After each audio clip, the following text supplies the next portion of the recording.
দর্শক, আজকে আমাদের সঙ্গে আছেন জি9 এর সাধারণ সম্পাদক ডাক্তার সাখাওয়াত হোসেন সায়ন্থ এবং আমাদের সঙ্গে জাতীয় নাগরিক পার্টির উত্তরাঞ্চলের মুখ্য সংগঠক সার্জিস আলম আছেন। সার্জিস, 5ই আগস্ট জুলাই গণ অভ্যুত্থান দিবস, 8 আগস্ট নতুন বাংলাদেশ দিবস, 16ই জুলাই শহীদ আবু সাইদ দিবস। বুধবার মন্ত্রিপরিষদ বিভাগ থেকে এক পরিপত্র জারি করা হয়েছে বলে সরকারের এক তথ্য বিবরণীতে জানানো হয়েছে। আপনি বলছেন 8 আগস্ট দ্বিতীয় স্বাধীনতা শুরু হয়নি, দ্বিতীয় স্বাধীনতা নষ্টের ছাড় দেওয়ার এবং বিপ্লব বেহাতের কর্মযজ্ঞ শুরু হয়েছে 5 আগস্ট জুলাই গণ অভ্যুত্থান দিবস এবং দ্বিতীয় স্বাধীনতা দিবস। 8 আগস্ট ডক্টর ইউনূসের অন্তর্বর্তী সরকার শপথ নিয়েছে। সেই সরকারের নিয়োগদাতা তো আপনারা। কারা তবে নষ্ট করলো, ছাড় দিলই বা কারা? সেই সরকারের নিয়োগদাতা আমরা না। আমরা মনে করি যে আমরা এই অভ্যুত্থানের যে আন্দোলনের যে জায়গা, নেতৃত্বের জায়গা, হয়তো এই জায়গায় ছিলাম, কিন্তু যেদিন এই সরকার গঠিত হয় তার পূর্বে কয়েকদিন এখানে বৈষম্য বিরোধী ছাত্র আন্দোলন, বিএনপি, জামায়াত থেকে শুরু করে সিভিল সোসাইটি, শিক্ষাবিদ বা যারাই সম্পৃক্ত আছেন তাদের চুলচেরা বিশ্লেষণ ছিল। ইভেন প্রফেসর ডক্টর মোহাম্মদ ইউনূসের নিজের এখানে তার সুপারিশের কয়েকজন উপদেষ্টা ছিলেন, সেটা একটা সমন্বয় ছিল। এই সমন্বয়ের ফলে এই উপদেষ্টা পরিষদ গঠিত হয়েছে। আপনাদের পছন্দের ছিলেন? হ্যাঁ, ডক্টর ইউনূস আমাদের পছন্দের ছিলেন, কিন্তু তিনি এটা নির্দ্বিধা, এবং আমরা মনে করি এখনও এই মুহূর্তেও যদি আমরা আরেকটি অন্তর্বর্তীকালীন সরকার গঠন করতে চাই, তার বিকল্প অপশন এই মুহূর্তে আমাদের চোখে পড়ছে না। এবং আরেকটা জিনিস আমাদের জাস্ট মনে হয়েছে, হয়তো এই মানুষগুলো তাদের পূর্ববর্তী যে কাজ, ওই জায়গায় তারা অভিজ্ঞ, তারা হয়তো সততার সাথে করেছে, দক্ষতা আছে, কিন্তু এই যে রাজনীতির এই জায়গা, একটা মন্ত্রণালয় চালানো, একটা দেশের একটা অংশ চালানো, এই জায়গায় তাদের অনভিজ্ঞতার কারণে। এবং আমরা মনে করি যে আরেকটা জিনিস যেটা আমার মিসিং হয়েছে, সেটা হচ্ছে যারা অভ্যুত্থানে সরাসরি অংশগ্রহণ করেছে, রক্ত দিতে দেখেছে, জীবন দিতে দেখেছে, তাদের যে সাহসিকতা, যারা সাহস নিয়ে ওই অগাস্টে রাজপথে নেমেছে, যে কোনো সময় যে কোনো বুলেট তাকে বিদ্ধ করতে পারতো, মৃত্যু হতে পারতো, ওই সাহসিকতা কিংবা বোল্ডনেস আমরা বরং এই উপদেষ্টা পরিষদের অনেকের মধ্যেই দেখতে পাই নাই, যে কারণে স্থানীয় পর্যায়ে তাদের যে একটা কর্তৃত্ব, কন্ট্রোল অন্তর্বর্তীকালীন সরকারের, সেটা না থেকে বরং এটা বিভিন্ন রাজনৈতিক দলের কাছে চলে গিয়েছে এবং তারা এটা তাদের মতো ইচ্ছা করে অপব্যবহার করছে এবং করেছে।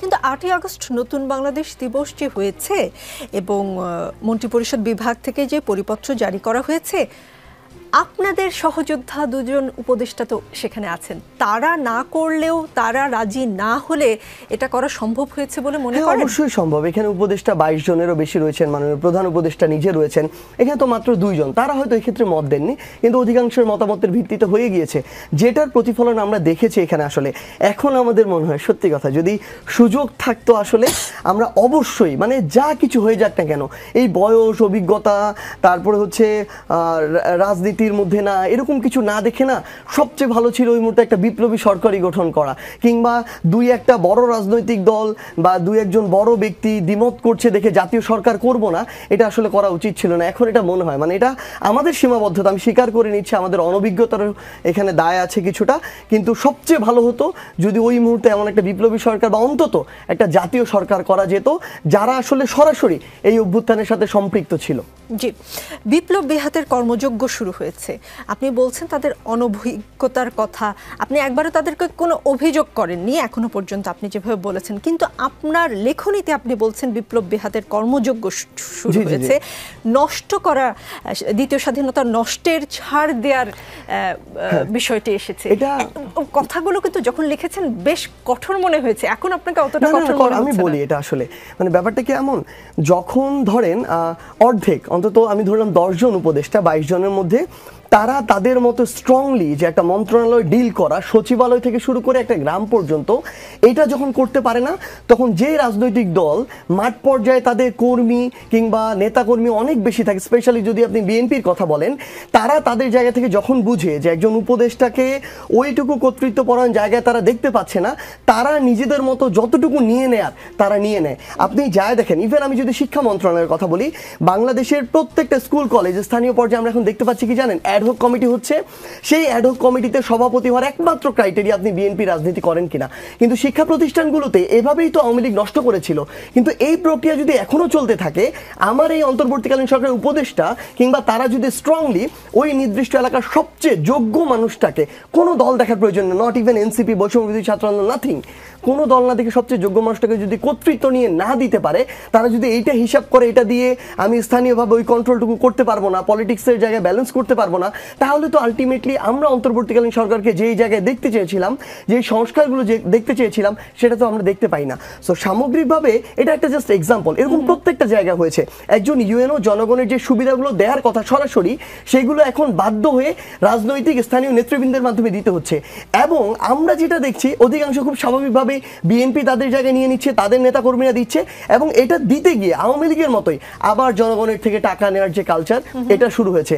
আমরা দেখছি যে প্রশাসনের ক্ষেত্রে আপনি যদি দেখেন, পুলিশের ওসি এসআই এখন যারা আছে, তারা মামলা হয়েছে, অসংখ্য মামলা, মিথ্যাভাবে মামলা হয়েছে রাজনীতিকে সামনে রেখে। সেগুলোকে কেন্দ্র করে অসংখ্য পুলিশ সদস্য আমরা এখন আবার দেখতে পাচ্ছি আগের রূপে ফিরে এসেছে। যেহেতু তাদের ব্যবস্থা নেওয়া হয়নি, তাদের বিচারের আওতায় আনা হয় নাই, কাঠগড়ায় দাঁড় করানো হয় নাই, তারা এখন আবার টাকা খাচ্ছে। একদম প্ল্যান করে একটা মামলা সাজানো হচ্ছে, 200 জন আসামি, হয়তো 100 জন সম্পৃক্ততা আছে, বাকি 100 জনকে রাজনৈতিকভাবে কাবু করা, ব্যবসায়িকভাবে কাবু করা, মিথ্যা মামলা চাপ দিয়ে অর্থ নেওয়া, এই কাজগুলো করা হচ্ছে। তাহলে স্থানীয়ভাবে প্রশাসনের যে পুলিশের সদস্যরা বা যারা এটা করছে, এটাকে তো তাদেরকে শাস্তির আওতায় আনতে পারছে না আমার এই স্বরাষ্ট্র মন্ত্রণালয়। আবার এই যে মিথ্যা মামলা দেওয়া হচ্ছে, বিচারিক প্রক্রিয়াগুলোকে বাধাগ্রস্ত করা হচ্ছে, বিভিন্নভাবে চাপ প্রয়োগ করে অন্যদিকে রায় নেওয়া হচ্ছে, এখানে আইন মন্ত্রণালয় আমার কিছু করতে পারছে না। প্রত্যেকটা জায়গায় আমার কাছে এখন ব্যক্তিগতভাবে মনে হয় কিছু স্পেশাল পরিবর্তন আছে। Even professor doctor Mohammad Yunus তো তার জায়গায় যখন দেখছে কিছু উপদেষ্টা এই জায়গায় ঠিক মতো কাজ করতে পারছেন না, তিনি তাদেরকে সরানোর মতো যে বোল্ডনেস, সেটাও দেখান নেই।